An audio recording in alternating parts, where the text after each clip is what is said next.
విశేషమైనటువంటి మానసిక స్థైర్యాన్ని పొంది ఎటువంటి సమస్య వచ్చినా కూడా దాన్ని చక్కగా ఎదుర్కొని ముందుకెళ్తూ ఉండేవాడు. కానీ ఇప్పుడు అలాగా చదువు రాలేదు. మన లోకంలో చాలా మంది చూస్తుంటాం, వాడు ఏమన్నా ఏం చదువు రానివాడా, చాలా చక్కగా చదువుకున్నాడు, ఎన్నో డిగ్రీలు పొందాడు, సర్టిఫికేట్లు పొందాడు, అన్నీ ఉన్నాయి వాడి దగ్గర, చాలా తెలివైన వాడు అన్నీ ఉన్నాయి. అంత తెలివైన కూడా చిన్న విషయం కూడా చాలా అలాంటి వాళ్ళు మనం చాలా మంది చూస్తూ ఉంటాం. వాళ్ళని బాగా చదువుకున్నవాడే అన్నీ ఉన్నవాడే, కానీ చిన్న విషయం దాకా దాన్ని చాలా పెద్ద చేసుకొని దాని గురించి ఆలోచిస్తూ ఉంటాడు, మనసులో విపరీతంగా బాధపడుతుంటాడు, దుఃఖపడుతుంటాడు, ఇంకోటి మీద అరుస్తూ ఉంటాడు, దీనంతా ఇంకోటి మీద చూపిస్తూ ఉంటాడు. ఇలాంటి వాతావరణాన్ని మనం లోపల చూస్తూ ఉంటాం. చాలా పెద్ద విషయం, కానీ దాన్ని ఊరికే అలా వదిలేస్తాడు, తర్వాత వాడే చాలా కష్టపడతాడు. కాబట్టి ఇలా మనం చూస్తూ ఉంటాం. ఇలా ఉండకుండా ఉన్నదాన్ని ఉన్నట్టుగా చూసి దాన్ని చక్కగా ఎదుర్కొని మనం ముందుకు వెళ్ళాలి అంటే మనకి ఆ మానసిక స్థైర్యం అనేది కావాలి. అందులోనూ ఒక ఆధ్యాత్మికతతో కూడినటువంటి మానసిక స్థైర్యం మనకు వచ్చినప్పుడు మనం గొప్ప గొప్ప పనులని సాధించగలుగుతాం. ఈ భగవద్గీత ద్వారా భగవంతుడు అర్జునుడికి ఇచ్చింది ఇదే. అర్జునుడు చాలా భయపడిపోయాడు, చాలా బాధపడిపోయాడు. అసలు నేను చేస్తున్నది సరా కాదా, ఇప్పుడు నేను ఎలా ముందుకెళ్ళాలి, నేనేం చేయాలి అని చాలా సందిగ్ధతలో పడినప్పుడు ఈ భగవద్గీతను అర్జునుడికి భగవంతుడు ఉపదేశించాడు. అంటే ఏమిటి,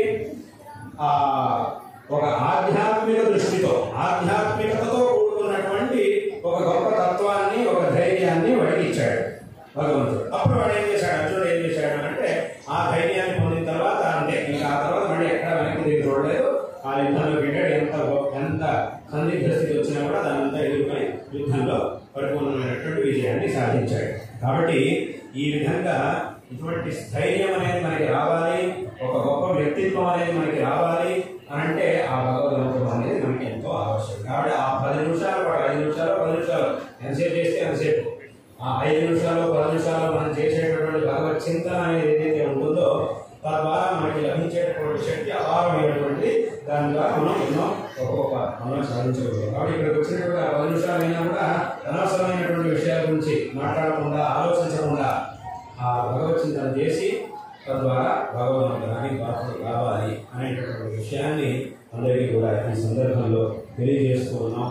కాబట్టి ఇప్పుడు వాస్తవంగా మనం మనస్సులో భగవంతుడి గురించి ఆలోచించడం అనేసి అనవసరమైనటువంటి విషయాన్ని ఆలోచించినా కూడా మనం దేవస్థానం యొక్క పవిత్రతకి భంగం తెచ్చినట్టే. దీన్ని అందరూ కూడా తప్పకుండా తెలుసుకోవాలి. ఏదో దేవస్థానం యొక్క పవిత్రతకి భంగం తీసుకురావడం అంటే ఏమిటి, అక్కడ ఏదో దేవస్థానంలో ఏదో చేస్తే, ఏదో చేయకూడదు చేస్తే అప్పుడు నేను దానివల్ల దేవస్థానం పవిత్ర భంగం వస్తుంది అని మాత్రమే కాదు, అది కూడా వాస్తవమే. కానీ మనం దేవుడి ముందు కూర్చున్న అనవసరమైనటువంటి విషయాన్ని ఆలోచించినా కూడా ఆ భగవంతుడు దేవస్థానం యొక్క ఆ వాతావరణానికి, పవిత్రమైన వాతావరణానికి భంగం తెచ్చినట్టు. అదేంటి, నేను నా మనసులో ఆలోచించి కూడా బయటికి ఏమైంది అనడానికి వీల్లేదు.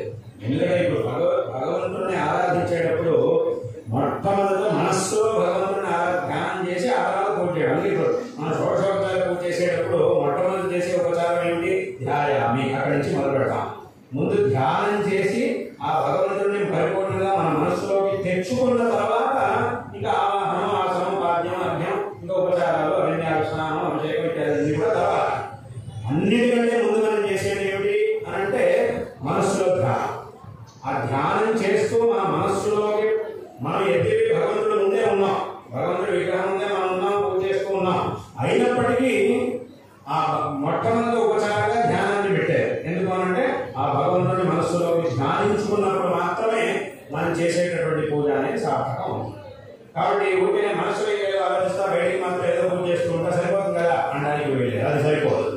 కాబట్టి దీన్ని అందరూ కూడా చక్కగా తెలుసుకొని ఆ భగవంతుడి యొక్క అనుగ్రహానికి పాత్రలు కావాలి అనేటటువంటి విషయాన్ని సందర్భంగా తెలియజేస్తూ అందరికీ కూడా నారాయణ స్మరణ పూర్వకమైనటువంటి ఆశీర్వాదాలను తెలియజేస్తూ ఉన్నాం. శారదా చంద్రమౌళీశ్వరుడు యొక్క మా గురువరేణ్యుల జగద్గురు శ్రీ శ్రీ భారతీదేవి మహాస్వామి వారి యొక్క పరిపూర్ణమైనటువంటి అనుగ్రహం మీ అందరి ఎందుకు సదాకాలం ఉండగాక, తద్వారా అందరికీ కూడా సకల శ్రేయస్సులు లభించుగాక అని ఈ సందర్భంలో మా యొక్క నారాయణ స్మరణ పూర్వకమైన ఆశీర్వాదాలను తెలియజేస్తున్నాం. విశేషంగా మేము ఆరంభంలో చెప్పినట్టుగా ఈ మంచి దేవస్థానాన్ని, శాశ్వతంగా ఉండేటటువంటి ఒక దేవస్థానాన్ని మీరు ఎంతో కష్టపడి దీన్ని నిర్మించడం అనేది చాలా సంతోషకరమైనటువంటి విషయం. కాబట్టి ఈ సందర్భంలో మీ అందరికీ కూడా ఆర్యవైశ్య సంఘం వారికి అందరికీ కూడా సమస్త భక్తులకి అందరికీ కూడా మా యొక్క నారాయణ స్మరణ ఆశీర్వాదాన్ని తెలియజేస్తున్నాం. అధ్యక్షులు అందరూ కూడా అందుబాటు ఎవరైతే ఉన్నారో, ఎవరైతే దీంట్లో విశేషంగా శ్రమించారో, కష్టపడ్డారో అందరికీ కూడా ఈ సందర్భంలో మా యొక్క నారాయణ స్మరణ ఆశీర్వాదాన్ని తెలియజేసుకున్నాం.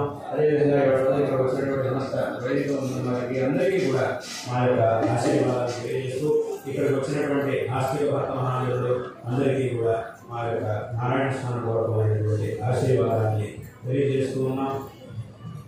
ఈ విధమైనటువంటి ఈ భగవద్భక్తి, ఈ గురుభక్తి, ఈ ధర్మశ్రద్ధ ఇవన్నీ కూడా ఇతోపి అధికమవుగాక, తద్వారా ఇతోపి అధికమైనటువంటి శ్రేయస్సు అందరికీ కూడా లభించుగాక అని మరొక మారు ఆశీర్వాదాన్ని తెలియజేసుకున్నాం. ఈ కావలి పట్టణానికి అనేక సంవత్సరాల పూర్వం, దాదాపు 12-13 సంవత్సరాల పూర్వం మా గురువరెండు ఆంధ్రప్రదేశ్ యాత్రలో ఉన్నప్పుడు విశేషంగా ఇక్కడికి విచ్చేశారు. ఇక్కడ ఒకరోజు నుండి అమృతాస్త్రాలతో శారదాశ్వర పూజ నిర్వహించి అందరికీ కూడా ఆశీర్వాదాన్ని ఇచ్చి ఆ తర్వాత ఇక్కడి నుంచి ఒంగోలు వైపుకి ప్రయాణం చేశారు. అప్పుడు జరిగింది. మళ్ళీ ఆ తర్వాత ఈ 13 సంవత్సరాల తర్వాత మళ్ళీ ఇక్కడికి వచ్చేటటువంటి సందర్భం ఏర్పడింది. ఈ విశేషమైనటువంటి కార్యక్రమం ఇక్కడ జరుగుతూ ఉన్నది. వారందరికీ ఆశీర్వాదాలు తెలియజేస్తూ ఈ భాషణాన్ని ఇక్కడ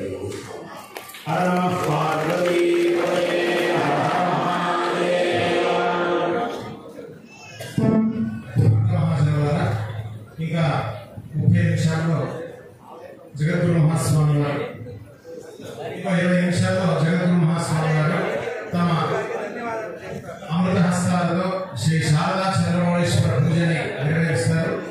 అందరూ దర్శించారు. ఆ పూజని అందరూ దర్శించి మహాస్వామి వారి అనుగ్రహానికి పాత్రవ్వాలి.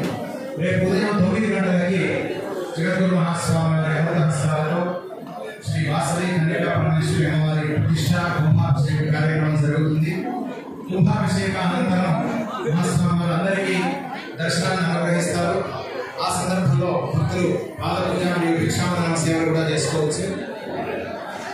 జగద్గురు మహాస్వామి వారు అందరికీ మంత్రాక్షతలు కూడా నిర్వహిస్తారు. ఈ అన్ని కార్యక్రమాల్లో భక్తులు పాల్గొని జగద్గురువుల కృపకి పాత్రలో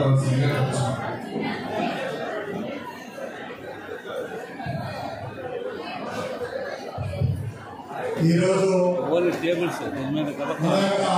కావలి పట్టణం అదృష్టం చేసుకుంది.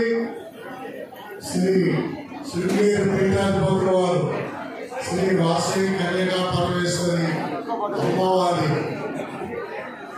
ప్రాణ ప్రతిష్ట మరియు మహాకుంభాభిషేకం సందర్భంగా వారు రావడం నిజంగా మన యొక్క పూర్వ జన్మిస్తుంది. అసలు ఈ చిత్రము ఈ యొక్క దేవస్థానాన్ని నిర్మాణం మొదలు పెట్టిన తర్వాత 10వ సంవత్సరం మనం ఈరోజు ఈ యొక్క పునఃప్రతిష్ఠ జరుగుతుంది. అయితే మనం కమిటీలో ఉన్న అందరూ కూడా ఈ దేవాలయాన్ని రాయితోనే కట్టాలి అనే ఒక దృఢమైన సంకల్పంతో ఇన్ని సంవత్సరాలు పట్టింది. అందరూ కూడా ఈ యొక్క పట్టణంలోని ఆర్యవైశ్య సోదరులు అందరూ కూడా ఎన్నో సహాయ సహకారాలు అందించబట్టి ఈ యొక్క కార్యక్రమం చేయగలిగాం. దాంతోపాటు ఒక చిన్న విషయాన్ని మీ అందరి ముందు పెట్టాలి. ఈ యొక్క దేవస్థానాన్ని ఎలా ప్రారంభించాలి, ఎవరి చేత విగ్రహ ప్రతిష్ఠ చేయాలని అనుకున్నప్పుడు అందరూ మాట్లాడారు. అనుకోకుండా శృంగేరి పీఠాధిపతుల వారి చేత చేయించాలనుకున్నారు. కానీ అందరూ అన్నారు కావాలి మీకు ఎక్కువ వస్తారు స్వామివారు అసంభవమైన విషయం అన్నారు. నేను చెప్పాను అసంభవం కాదు, సంభవమేమో. వారు వచ్చిన తర్వాతే ప్రతిష్ఠ జరుగుతుంది. అది ఏడాది కావచ్చు, 2 ఏళ్ళు కావచ్చు, 3 ఏళ్ళు కావచ్చు. అయితే పట్టణ అదృష్టం, మనందరి అదృష్టం. వారు తక్కువ సమయంలోనే కేవలం 4-5 నెలల్లోనే వారు ఈ యొక్క కార్యక్రమానికి ముహూర్తం పెట్టి వారి ఆ స్వహస్తాలతో చేయడం నిజంగా మా అదృష్టం సార్.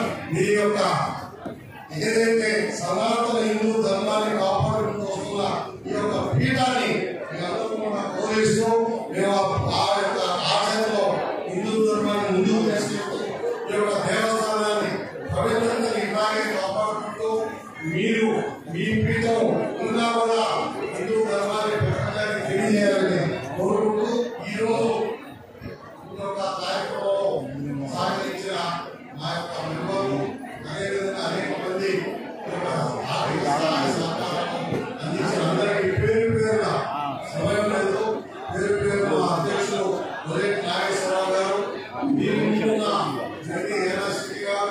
నేను అట్లాగే మా యొక్క మెంబర్లు 30 మంది కలిసి ఒక దృఢమైన సంకల్పంతో నిర్మాణం చేశాం సార్. ఈరోజు మా అందరికీ ఎంతో ఆనందం ఉంది. మీ యొక్క ఏదైతే చెప్పారో మంచి విషయాలు చాలా ఆహ్లాదకరంగా మా అందరికీ ఉంది. మా మహిళా మూర్తులు కూడా మంచి ర్యాలీ చేసి ఈ యొక్క శోభాయాత్ర చక్కగా చేశారు. ఈ యొక్క కార్యక్రమానికి మా ఆలయ కమిటీ తరఫున అందరికీ అట్లాగే ఈ యొక్క స్థపతి వారికి కూడా ప్రత్యేకంగా ధన్యవాదాలు చెప్తున్నాం. ప్రసాద్ గారు చాలా ఇంట్రెస్ట్ తీసుకొని చేశారు. అదేవిధంగా నెల్లూరు జిల్లా బ్రాహ్మణ సంఘ అధ్యక్షుడు వాసుదేవ గారు మిమ్మల్ని తీసుకొచ్చే విషయంలో వారు చాలా సహకరించారు. వారికి అందరికీ కూడా మరియు ఒకసారి మహిళా మూర్తులకి కావలిపట్నం కనకపట్నం అవుతుందనడంలో సందేహం లేదు. ఎందుకంటే స్వామివారి నుంచి ఇంత మంచి 1500 సంవత్సరాలు 2000 సంవత్సరాల నుండి ఈ దేవస్థానాన్ని వారి చేతులతో ప్రారంభించారంటే కావలి కనకపట్నం అవుతుంది. ఖచ్చితంగా ఎలాంటి సందేహం లేదు. వారు మళ్ళీ గురించి మళ్ళా మనకు మంచి ప్రవచనాలు చెప్పి మనం ఆశీర్వదించాలని కోరుకుంటే మనందరి తరఫున వారికి ధన్యవాదాలు చేస్తున్నాం. జై శ్రీ వాసవి మాతాకి, శ్రీ వాసవి మాతాకి, శ్రీ భారతీనంద స్వామి వారికి, శ్రీ భారతీనంద స్వామి వారికి, భారతీ తీర్థ మహానంద స్వామి వారికి. సంతోషం ఎక్కువైనందువల్ల అంత ఇబ్బందిగా ఉంది. ధన్యవాదాలు. విధుశేఖర భారతీ తీర్థ మహాశివ స్వామి వారికి ధన్యవాదాలు.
Vamos a